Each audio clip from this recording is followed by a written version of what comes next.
All right, let's get going. Welcome, everybody. I am so glad that you came by, and those of you who might be listening in the future, I am so glad to have you. It's great. The topic that we're going to do today is DDEV's Golang tests, and we'll take a quick look at the BATS tests on the images as well. And we're going to talk about how to run them, how to debug them, how to tell what's good and what's bad about them, how to improve them, how you can contribute by working on them. And we'll just go through it today. I think I have my both my Golang and my VS Code queued up so that I can demonstrate in both of those places. And we'll see how we do. I am doing this on a Windows machine for the first time. So if I mess up and like I am acting like I have a shared screen and I don't actually have a shared screen, then tell me. And I'll see if I can sort it out. Let's go ahead and introduce ourselves as we usually do. I'm Randy Fay. I'm the project lead of the DDEV project, and I live in far western Colorado in the U.S., just west of the Rocky Mountains. Fall is starting here. It's starting to cool down after a very hot summer, and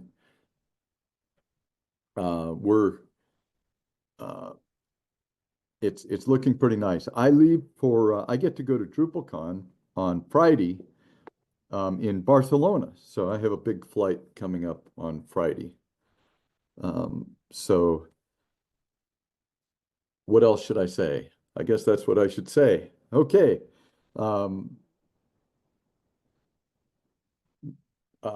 Mila, are you interpreting or are you? Yes. Okay. All right. I know you don't want to, it's a violation of protocol then for you to introduce yourself, but thank you for being here. Thank you very much. We do appreciate it. Go ahead. Yeah, there's really nothing special for me to tell you in regards to DDEV anyways. I know, but I know that you're interpreting for Truls, and we very much appreciate you being here. It's great. Thank you. Okay, I'm having a hard time. We're not going to get to introduce. Ofer, go ahead. Hi, I'm Ofer Shah, live in Boca Raton, Florida. Been a DDEV fan since I found it and met Randy. I created DrupalPod to help contributions to Drupal, which is using DDEV internally as well with Gitpod in the cloud. And happy to be here to learn. Great to have you. Stas, go ahead. Hi everyone, I'm Stas Zhuk. I'm from Kremenchuk, Ukraine. I work as a DDEV maintainer and also as PHP developer on Laravel projects. And I also like to learn from these meetings and glad to see everyone. Great to have you. Truls, go ahead. Hello, my name is Truls. I'm from Norway and I work as a Drupal and DDEV and Ops developer. And I've been interested in DDEV since 2019, a while ago, DDEV. So yeah, I've been using that in many different tools, Laravel, WordPress, Drupal. I use that as a framework in many different jobs. But it's always nice to be here and to learn something new. Great. Stefan? Thanks. I'm Stefan Burg from Germany, a PHP developer since nearly 15 years now. I'm a Type 3 core maintainer currently and since 3 years. Personally, I'm not that DDEV user. I have it only installed to help my colleagues out in doing the stuff and project for it and for the Tapestry community. And that was the thing. I just recently jumped in to fix some stuff for the Tapestry in DDEV, which is kind outdated because no one told DDEV that Tapestry has changed some things versions ago. So happy to be here after my not finished first contribution to DDEV, and we will see. We're very happy to have you. Stefan has been figuring out and is working through a PR to figure out how to do a non-composer Typo 3 install correctly, which DDEV at least won't be doing correctly in the next minor version of Typo 3. And so he's right there on the job and taking care of it. Some of you met Simon Gilbertsoft, who was in these meetings for years. Well, we haven't been doing for that many years, but he's been in many of these, and he was a long-term contributor. And he was in the Typo 3 community and always knew what was going on and always made sure that DDEV got followed along correctly.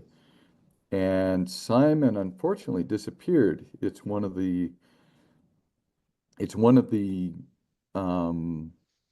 more disturbing things that's ever happened to me on the internet is a collaborator of many years would just disappear. And we've tried a number of ways to find out if he's okay and haven't succeeded. So we haven't been able to make contact. But about a year ago, he just disappeared from both projects, and I assume from the internet. But every time I work on DDEV, which is every day, I'll come across something that he contributed, and I'll think, wow, where would we be without Simon? So we wish you well, Simon, and would love to see you back. And all of you, I hope you're the next Simon.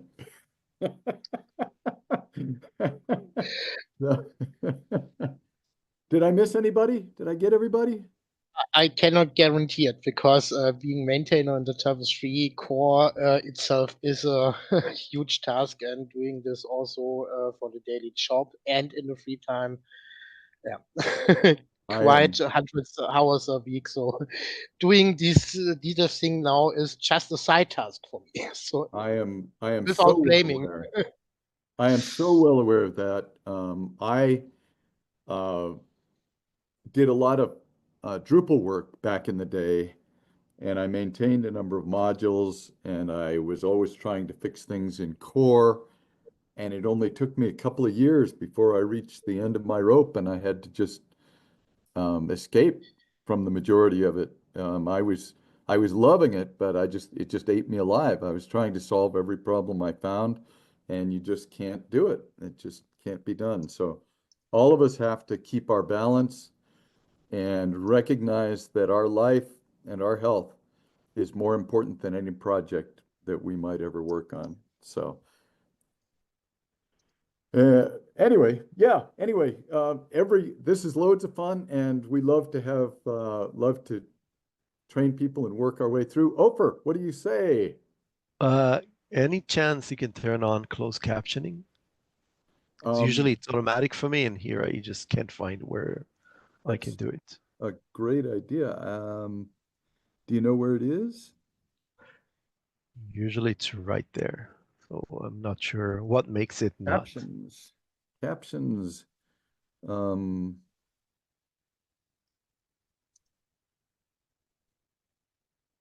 It says allow closed captions for this meeting. So I think it might be under the ... more if you're using the Zoom thing. So it's enabled, so you should be able to use it. Yeah, usually automatic for me anyway, and I just don't see it at all. Yeah, do look under. Oh, No, there the is. same here. I Captions can't see it. button. Here's the caption setting. Set up manual captioner, post caption. Okay, set up manual captioner. Okay, so I have to have a third-party service to be able to do that, and I don't have one. Hmm. So it's a Okay. great idea, but apparently it's not something that's automatic. Thank you. So, all right, let's go ahead and get started. Let me get the link for you for our outline. So I'm going to post this in the chat here. There's the link of our outline, and we're going to go through that. And you are absolutely, the reason we do this live is so that we can interact and share our experiences and talk about our experiences as we go. So feel free to speak up as we go, and we will do it. So DDEV has lots and lots and lots of tests. I think we've probably talked about this in other contributor training. We have, it takes hours and hours to run all the tests. The ones that run on Linux take, the ones that run on GitHub Actions on Linux, those take about 3 hours, but there's about 5 tests that run. And then we also test on test on WSL2 with Docker Desktop and WSL2 with Docker CE, and we also test with Mac OS on Docker Desktop and Lima and Colima and OrbStack, and each of those takes an hour and a half to 3 hours. And they all run at the same time. It's quite an amazing amount of resources that it takes, but it is quite amazing what we find out with it. Sometimes I think, well, we shouldn't be running that much. We don't need to run that much. But the reality is, just the other day, we found that a Docker Compose, a new Docker Compose version that we ran the test for, broke only on WSL2 Docker Desktop, and they didn't know that. And so we found it in our tests. It turned out that it was obviously the new Docker Compose version. We found it in our tests. We opened an issue, and they fixed it in 1 day, even though the issue that I filed in that the issue that I filed was not adequate. You know, I didn't have enough information to say anything, but yes, it consistently breaks completely on WSL2 Docker Desktop. So running them in all these places means that we can provide a stable environment for our entire user base, and it really is great. It's an amazing thing, but it is a lot of resources, and the tests are a lot of resources, and maintaining them is a lot of work. And that's what we're going to talk about today, and we invite you to work on it as well. We have basically 3 kinds of tests. There's 2 kinds of Go tests. There's the ones that are in the PKG directory, and those run, you could call those normal. They don't use an external DDEV binary, which is really the way things should be. I'm going to share my screen so that if I'm looking at something, it makes sense. I'm going to share the whole screen. And can you see that okay? Is that too small, too big? Is it all right? Everything good. Nobody's complaining? Looks good. Okay. So the PKG tests do not We need have an a external. question, Randy. Do you Sorry? see that? We have a question on chat. Okay, go ahead. Why don't you read it out if you see that happen? Because I can't Do we see have, it. yeah, do we have PR labels for only automated tests? Oh, from Truls. Hi, Truls. most PRs, or at least many PRs, will touch an automated test, and all of them run the automated tests. We do not have a label for that, I don't think. But there is actually, if you use the test prefix in the title, it will actually, so that's how we do it, is that the title of the PR should be test : if it's mostly dealing with tests. I hope that answers. Yes, I would just like to know in regards to the filter. So yes.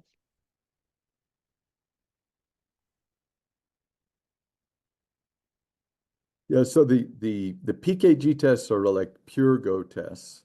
The CMD tests are a little ugly. Those mostly use the DDEV binary that should match them, and it needs to be built and used directly. In other words, the Go code is actually manipulating the DDEV binary. So that's an important difference there. And then the third kind of tests is container tests, which I think it's unusual for people to work on those, but those are in a variant of Bash called BATS. Those could be written in Go as well, but they've just always been written in BATS. It's the idea with BATS. BATS is what we use mostly for DDEV add-ons as well. And the idea is for people to be able to maintain them without having to know Go or to get set up with Go. I don't know whether it's a good idea or not, but it is a tradition. So our explicit container tests, our Go tests also exercise containers an enormous amount, but we have explicit tests for the Go tests as well. So I did a quick test to see how many lines of Go code we have and how many lines of test code we have. And according to the C lines of code command, there's about 22,000 lines of Go code and about 15,000 lines of test code. Of course, that excludes all of the comments and spaces and that kind of thing. And then there's a bit of BATS code. I didn't try to capture that, and CLOC didn't understand that anyways. Okay. And do feel free to interrupt anytime. And if somebody says something in the chat, maybe somebody can read it out, because I wasn't able to get that on a separate window, so I won't necessarily see it. Golang tests are in files named *_test.go. So if we look at any of the files, we'll usually see something like a config.go with the logic, and a config_test.go that has the tests in it. And then the test function names start with capital test. So those are just very simple Golang. That's not our conventions. That's Go's conventions. So, and then we have most of our tests are end-to-end tests that actually use the capabilities of DDEV. So we do have a few others, but like test config functionality, I can open that up. And here is test config functionality, and it actually goes through and it tries to actually use the configuration of DDEV to make sure that the config functionality is working. And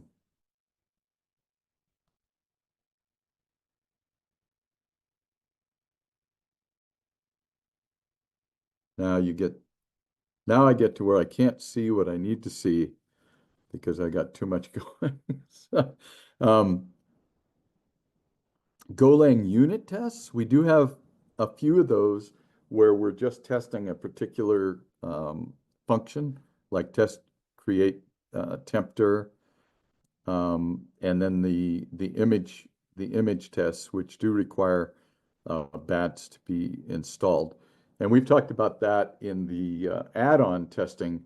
We've talked about building add-ons and testing them. So we're going to open up and try to run a couple of things in a little bit, but a lot of times the problems that we have with tests, and I would dearly love to have people poking at these to see if they can be improved. But sometimes we have flaky tests. A flaky test that we're dealing with right now that Stas is been aiming himself at while he's working on something else is that sometimes the Postgres client doesn't get properly installed, and then the build fails on that. We do have another one where I don't remember whether it's the MariaDB or the MySQL client seems to not get installed, and then the test fails or the build fails as a result of that. And those actually are one of the things that's really worth solving about those is those may affect users as well. And of course, we're always trying to listen to what a test failure tells us. So a test failure, a lot of times you just restart it and you say, well, I know that one. I've seen that one before. That's flaky old Lima, or that's flaky old Colima, and I'm not going to pay much attention to it. But it's really, really important to try to listen to what a test failure tells us and try to make it so that the test does represent reality and that we listen to the reality that it is telling us. So there's kind of the two sides there, that we want to get the test green, but we have to listen to what the tests tell us, even if it's because it's a flaky test or a fragile test. But we still want to listen to what it says, but we also want to make the test so it's not part of the problem.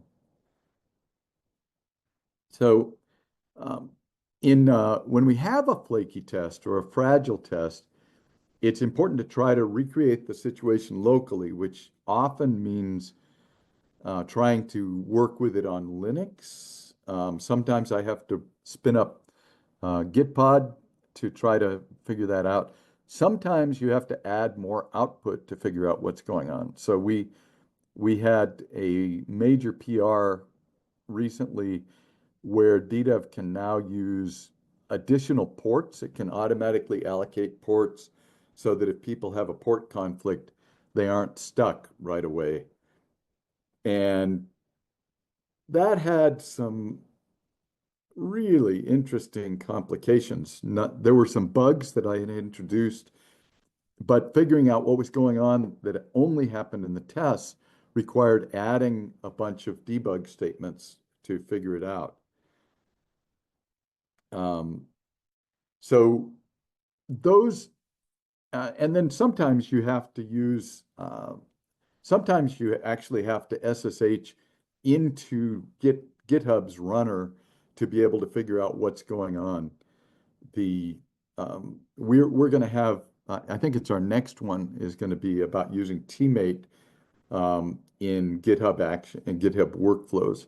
So in 3 weeks or 2 weeks, that's on the schedule. I hope you can come to that one. We'll try using Teammate for that. But we have many, many tests that are too slow. Let me just take a look here at let's take a look at a recent run of the core and look at what happened. So here's our test that ran when the last thing was pulled into master yesterday.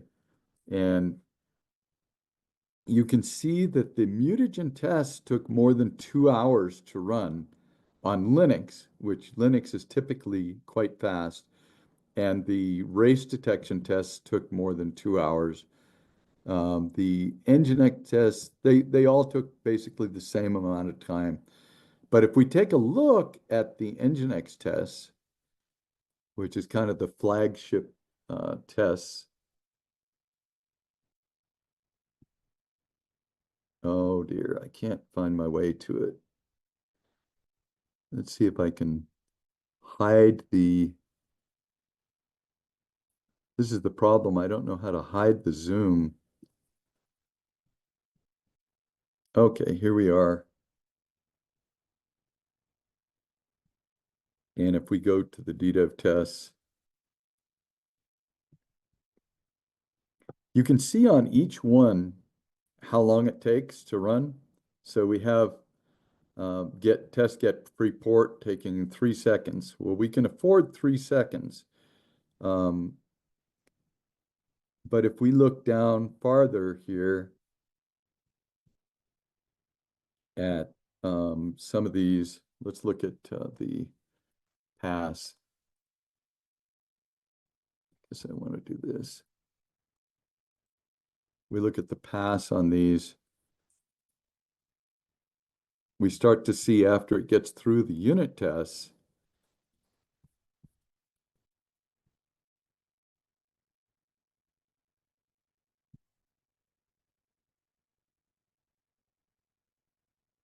here's the test composer test takes 38 seconds. That's not bad compared to some, but if you take all those tests and add them all up, 37 seconds is a long time. But we have a fair number of these tests that take minutes, maybe several minutes to run. Just looking down here, it's harder to see here than it is in the build kite tests. Here's some very fast ones here, but those are unit tests. The test config validate. Sorry, I'm just looking down here. I should have looked at the build kite ones because they're easier to look at. So let's take a look at those.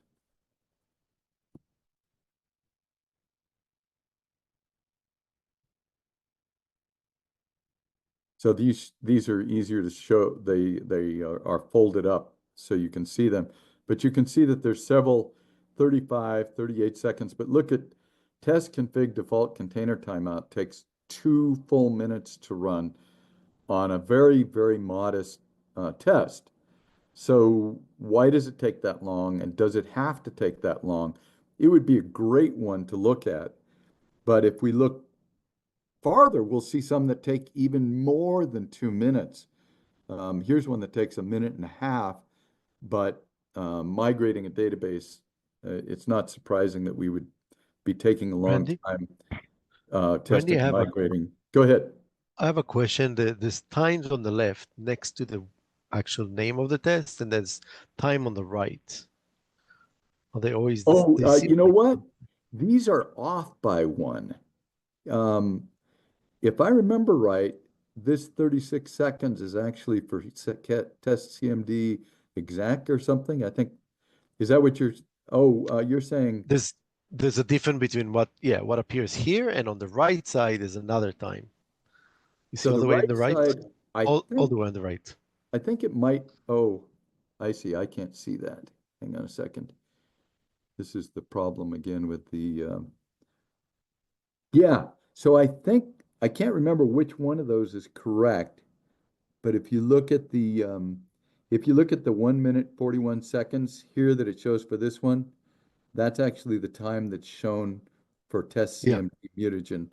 So there's something wrong with the reporting of that in BuildKite or in our stuff. I'm not sure which, but I think the test CMD mutagen is the long one. I'm not entirely sure. It's easy to figure out. A good point. Truls, did you have a comment? I thought I saw.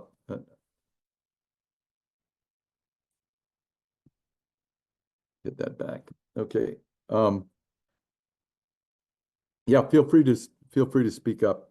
Sorry for getting lost in this. Anyway, there are lots and lots of tests that take too long, and there's probably tests that do too much.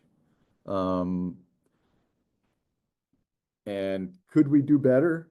Absolutely, we could do better.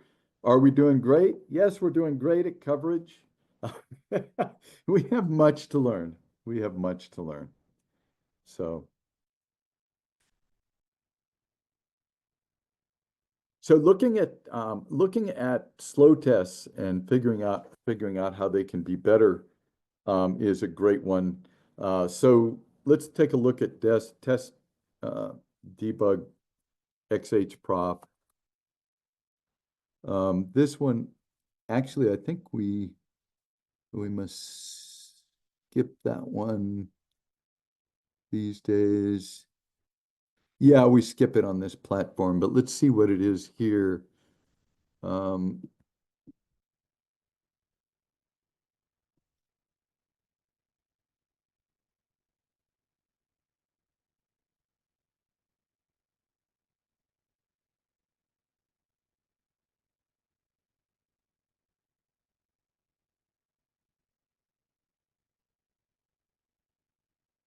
So the test XHProf enabled. Actually, it says it only took 30 seconds. So we did do a little bit of work on this one, and I think we eliminated some of the things since last time. But Randy, yeah. I have one more question there. Each one of these tests is CPU intensive, like when it's running 30 seconds. Is it 100% CPU? No, That it's makes sense not. what I'm asking. It's just like DDEV on your computer. It's telling Docker to do things, starting, stopping, execing, and figuring out whether something is wrong. And so it is I/O intensive in most cases. So Docker starting and stopping is almost all I/O and almost not at all CPU. Is it possible to run any of these in parallel? Is that already happening? Yeah, so that is a wonderful goal. We don't know how to run them all, or to run a lot of them in parallel. The key reason is port abuse, because most of these are end-to-end tests, and most of them want to start and stop DDEV projects, and they don't really want to share what's going on, and we don't want the tests to interfere with each other. So it would be a great goal to run them more in parallel, or to run multiple instances of machines, and we haven't figured out how to do that.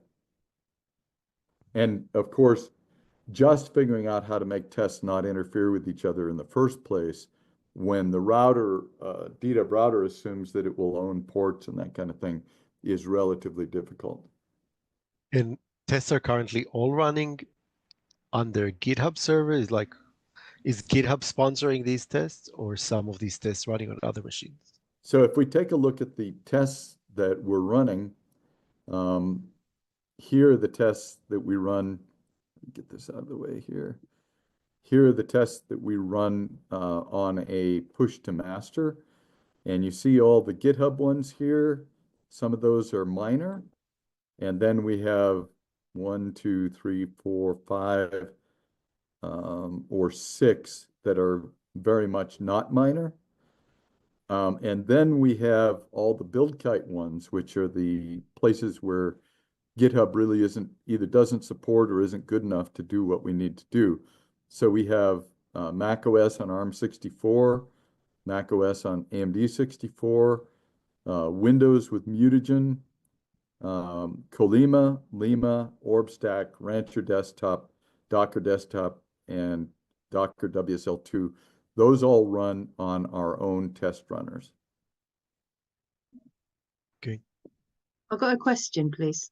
Yes. Have we got any issue on parallel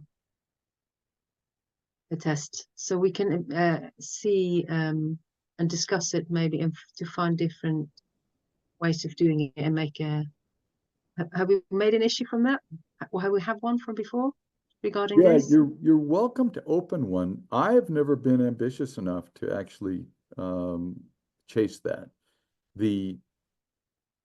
It's a valid thing to chase. The problem with it is that the likelihood of destabilizing everything is rather high, and having to chase completely new issues that have to do with tests interfering with each other. And of course, the key problem is port binding. Now, the fact is that in the upcoming release of DDEV and in current head, we have port avoidance capabilities. So when you run a test right now in head and a port is already occupied, it actually will choose another port. And so we might be on the path to being able to run some things in parallel. It could be that we do, but an issue would be welcome. I still think of it as a fairly large undertaking, especially trying to get it stable. The fundamental key, of course, thinking about it is one thing, and figuring out how it could be done technically is a second thing. But the third thing is the newly introduced flaky tests or test interactions would be rather well, they're rather intimidating to me. Maybe I'm too intimidated. Okay. I don't want to not get to our actual testing. Let me add that.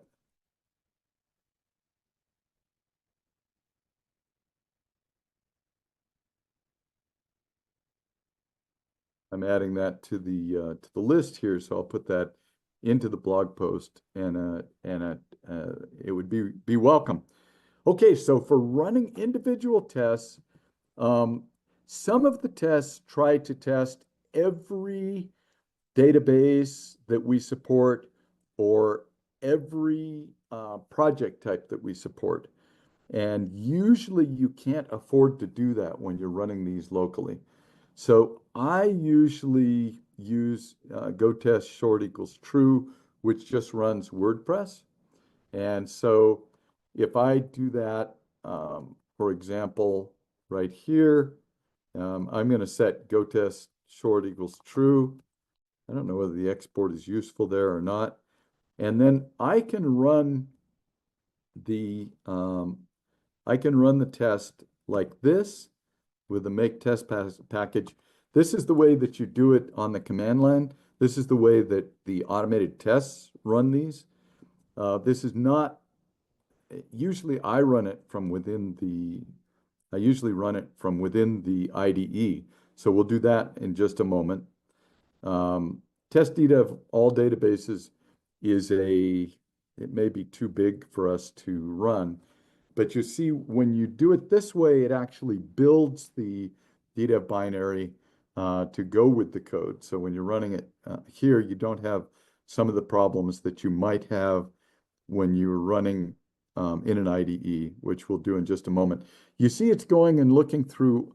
I used make test package, which tests all the things in the PKG directory.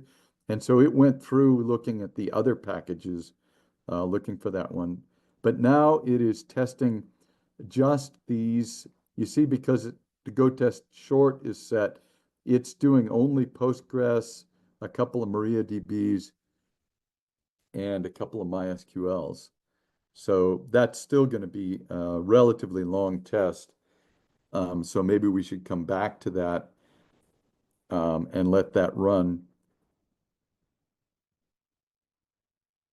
It actually does, this is actually a very, very powerful test because it does essentially everything to a whole selection of database types, which is a pretty impressive thing for a test to do. And if we hadn't set go test short equals true, it would have tried to do it on every permutation of database type and database version that we use. So let's let that go, and we will demonstrate how to test and debug those in the IDE. So I am going to try to use, I'm going to try to use VS Code. I'm a learner of VS Code. I am definitely not an expert at VS Code. So here's another one of the very heavyweight, very heavyweight tests that we have. Test DDEV full site setup, and it's not a good example. I don't want to do that one. It's too heavyweight to demonstrate very well to you. So let's use a different one. That one tries to test every supported project type. So let's try test DDEV import files, which tests that the import files capability works. And what I'm going to do first, and we'll see if it works, is I'm just going to try to run this. So this is VS Code, and it is set up with the normal Go configuration. And VS Code will be happy to try to install all the Go stuff for you. The only problem I have with it is every time I set up a new version of a new instance of VS Code on a new machine, it has to install all the things it wants for Go. It does it though, but sometimes I have to reboot a few times, and that's annoying. And I don't, it compared to PHP Storm, it is very tweaky, but once you've got it set up, it's fine. And VS Code knows what it wants to do. It sees that you have Go. It wants to install the Go extension, so it does a good job of doing all the extensions. So you see here I have the WSL extension, and I think I have the Go. I know I have the Go extension, or I couldn't be doing At anything. the left side, toward the bottom. Oh, there they are. Yeah. So here's the base Go extension, but that wants to install a whole bunch of other things as well. And so I don't want any of these things. It's always suggesting 1,000 more things that it wants to install. Like I don't need this dev container one, and I don't need the GitHub Actions, but it suggested it to me, and there I am. So, and this is WSL, so I'm actually running this in WSL. So usually the first thing I do to test something, let's see how our other one is doing. It's working away. I don't know whether I'll break everything by doing this or not. But the first thing I'll probably do is just try to run this. So if I just click run, it might even work. We could see if it worked.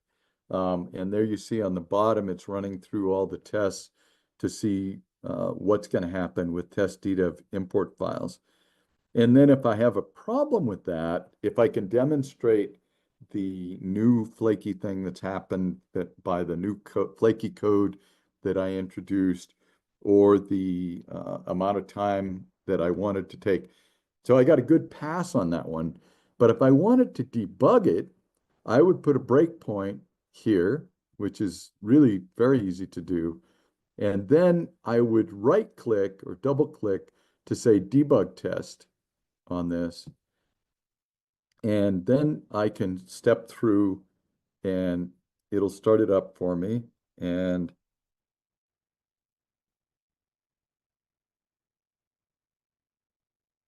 am I already there?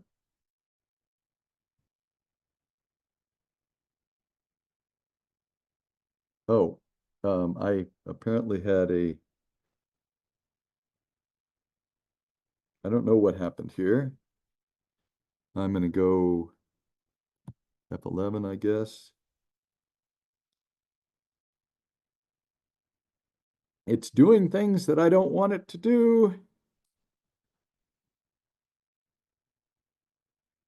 This is a problem with me not knowing my way around. Do you want to stop it? What do you want to do? I probably, what I want to do is let it go, which I was going to do an F11 or a Shift F8 or an F9. I use the actual icons there, yeah, what you just did now. Yeah, on top. There's a Ah, play there we go. button. Yeah. I want to, what I'd like to do is to let it go. I don't think that's an option here. Continue, that's what I wanted. Okay, so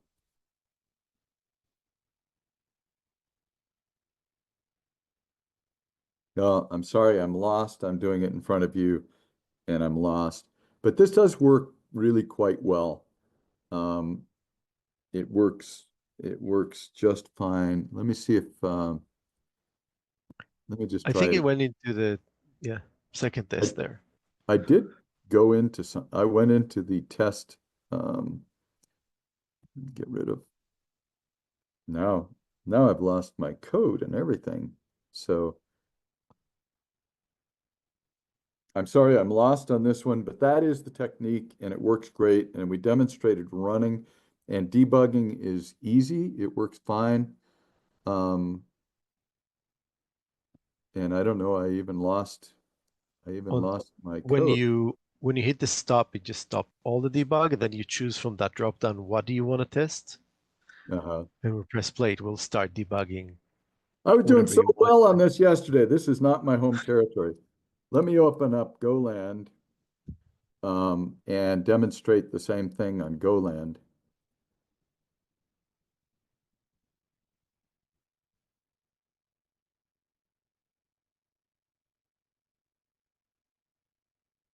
They've changed the interface on GoLand too.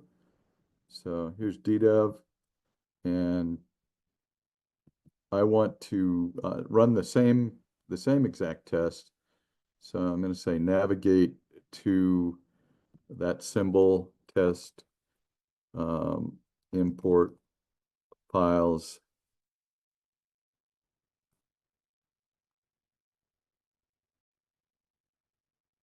Test DDEV import files is the one that we were running. And so typically I'll do the same thing here. For my first try, I'll just run the test. I'll just click it and it'll say nothing here. Great. I guess it's Maybe it's related to the Go root is not defined above. Say that again. Above the file, there's Go root is not defined. Hang on just a second. GoLand. Sorry,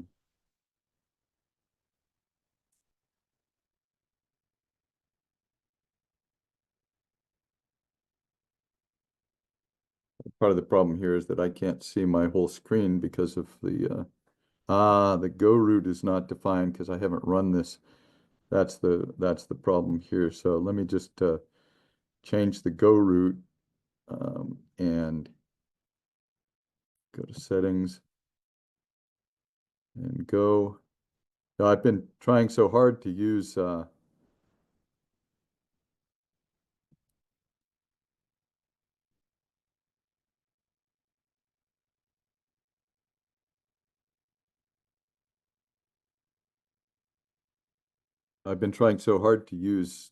VS Code so I could demonstrate it, and I didn't run it on this machine. Go should be in user bin.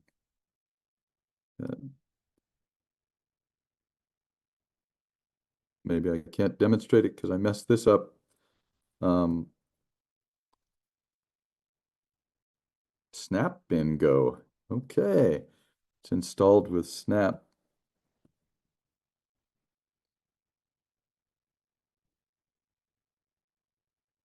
Snap Go is probably where it is. Snap Go Live is probably where it is. Nope.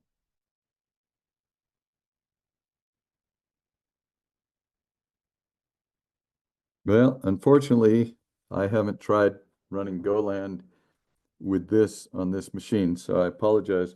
But it's just a matter of getting the Go root correct. Let me just take another moment here to see if I can spot that. I thought it was in lib. When you do it with Homebrew, it's in lib.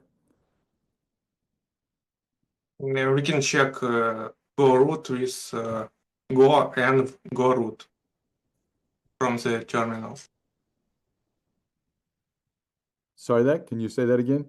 In the terminal, go and go root. There we go. Go root in uppercase. Here's the Yeah. it's snapgo 10.7.17.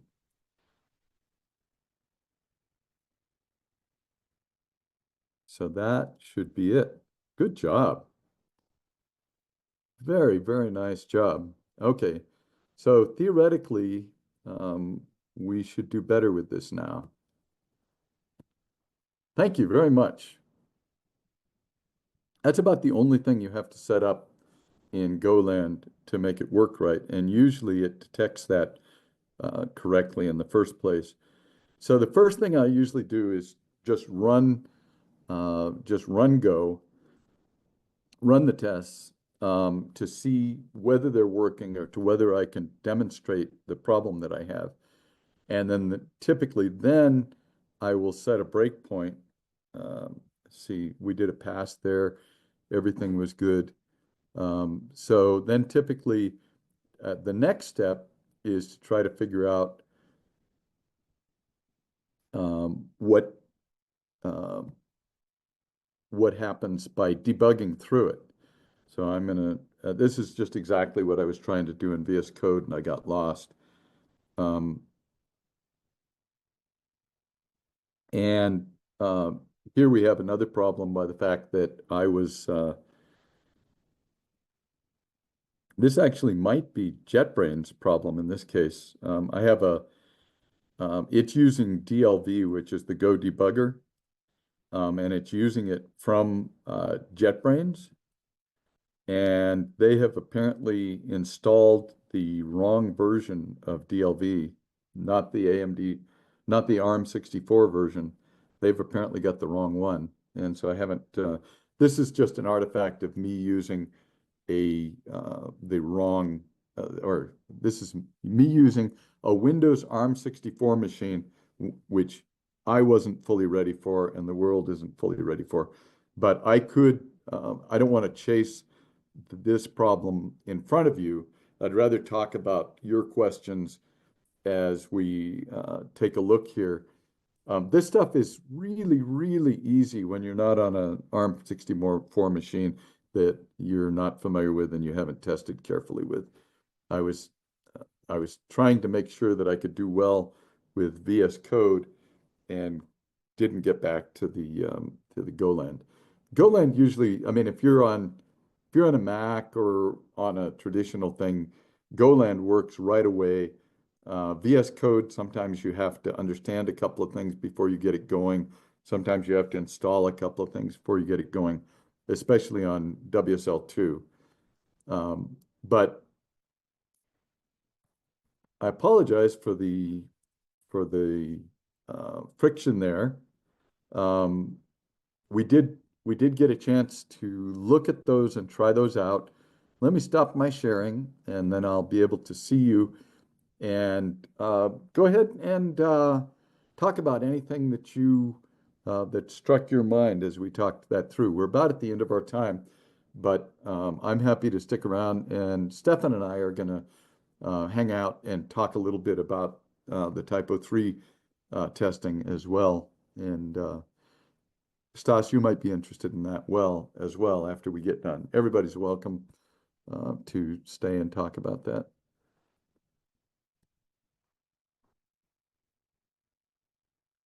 I apologize that I got stuck there. That running a test from within the IDE is always my preference. And why I got lost on both of them is beyond me. I wish it was. I wish I hadn't, but I apologize. But I do find it usually quite easy. Go ahead. I don't know if you mentioned it. I played with it before. If it's needed, but there's like a special package called Act whenever you want to run GitHub Action locally. Yeah, you know, I have never even once succeeded in making that work. Not even once. So if you look up how to do, and we're going to talk about Teammate and GitHub Actions in the next one in 2 weeks or 3 weeks. But if you look up how do I debug problems with GitHub Actions, you'll find links to ACT and you'll find links to Teammate. I have never once succeeded in making ACT work, mostly because the things that we do are non-trivial and they require a lot of operating system facilities. But mostly I think it's because ACT is crap, basically. I think it's only good for unit tests. I don't know. I haven't, like I say, there's not one thing I've ever tried with it that it even began to work. Some of the things about GitHub Actions. Sorry, So we did have one issue. Yeah, go ahead. did we not have one issue that was already open regarding this? About Teammate or about what about what? Oprah, we'll ACT. see you later. ACT. About ACT. No, we don't have an issue about ACT. I don't. I think the issues about ACT should be filed in ACT's issue queue. I don't think we'll have any luck with them on DDEV. At least, like I say, I've never seen success with that. I would imagine that DDEV's unit tests might be possible to run in ACT, but we never have any trouble with them. So,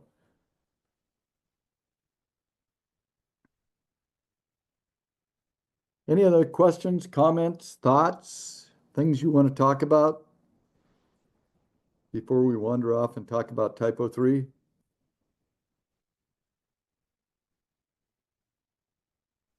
Yeah, for me, the next interesting thing would be how to provide additional test packages for the Typo 3, for other Typo 3 version. I saw that it only uses one Typo 3 v11 package, composer based. I started to look into it last night, and I guess I saw the code, but yeah, need to provide the packages first. And you have a dedicated repo for that where you upload them as Yeah. artifacts to the release, I guess. We'll go ahead and take a look at that in just a second, and happy to go there and take a look at that because it's a great thing. Any other comments before we spin off into Typo 3 testing land? Well, thank you all for coming, and anybody that wants to talk Typo 3 testing, stick around, and we'll just take a little bit of time to look at that.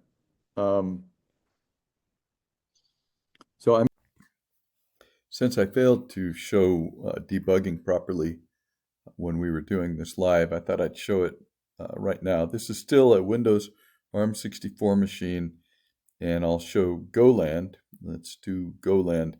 We want to do test DDEV import files, and so I am going to search for that. I'll do a navigate to symbol test DDEV import files. We'll do that one. And the first thing that I usually do is just run it. So I'm going to click here and say run it, and that will create in Goland, that will create a configuration that I can then experiment with. It also lets me see whether it's going to work right or not. So we'll just run it and see what it does. And while it's doing that, you see that it's doing WordPress the first time. And let's say that I want it to do the files for, let's say I wanted to do the files for Drupal 10 maybe.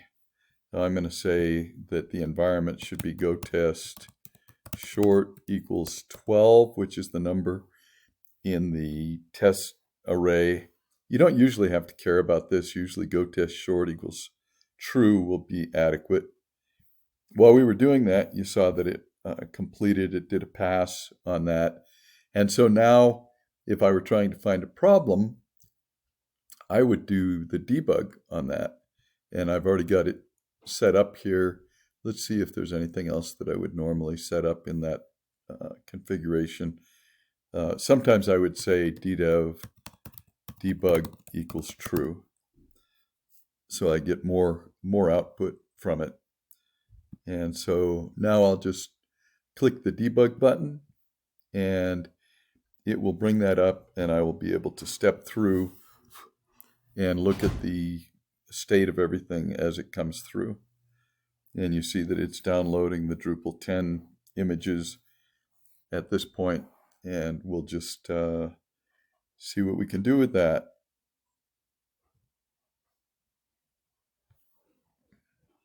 So here we are, we stopped on this line, and I can step through it now using the step keys.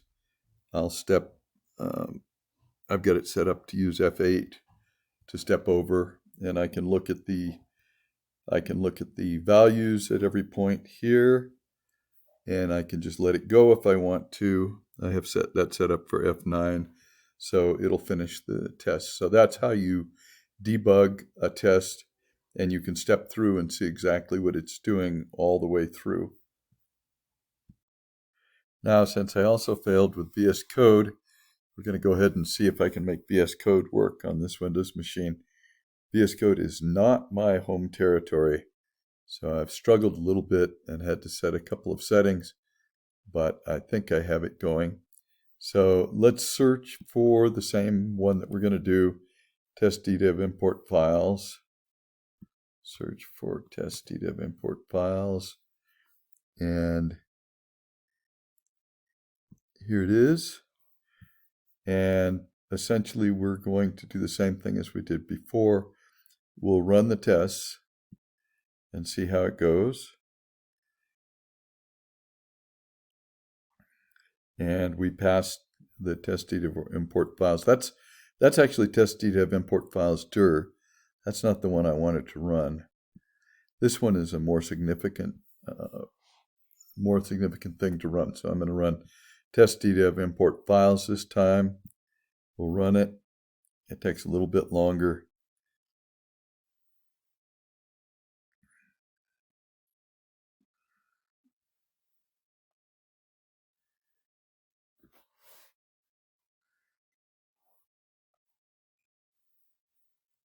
I'm not exactly sure why test DDEV import files does a DDEV start. This is probably something that could be improved because we don't actually do anything that requires the project to be started to do an import files. But maybe it needs it.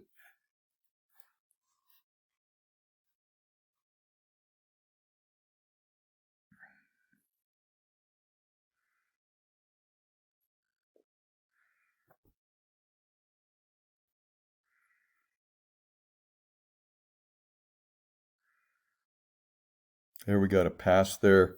Now, it's quite likely that we might not have had a pass, or we wanted to see exactly what was going on along the way. So let's debug. Oops, I didn't mean to do that.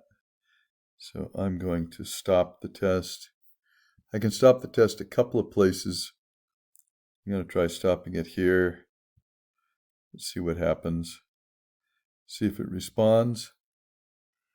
And this time I'm going to right click or two-finger click the test run so that I can choose to debug instead of running.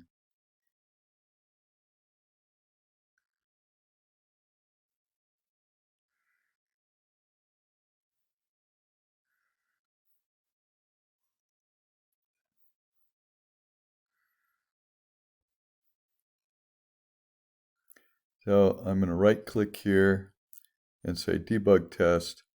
And I already have a breakpoint set here on this third item. So here we are, we can see what the local variables are here.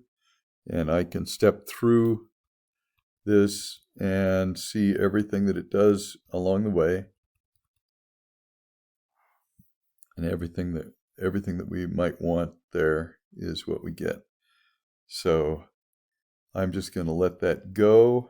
If it stops again, I'm going to let that go and finish. And that's debugging in VS Code. It mostly works once you have the Go extension set up. So the Go extension is something that you would set up here. And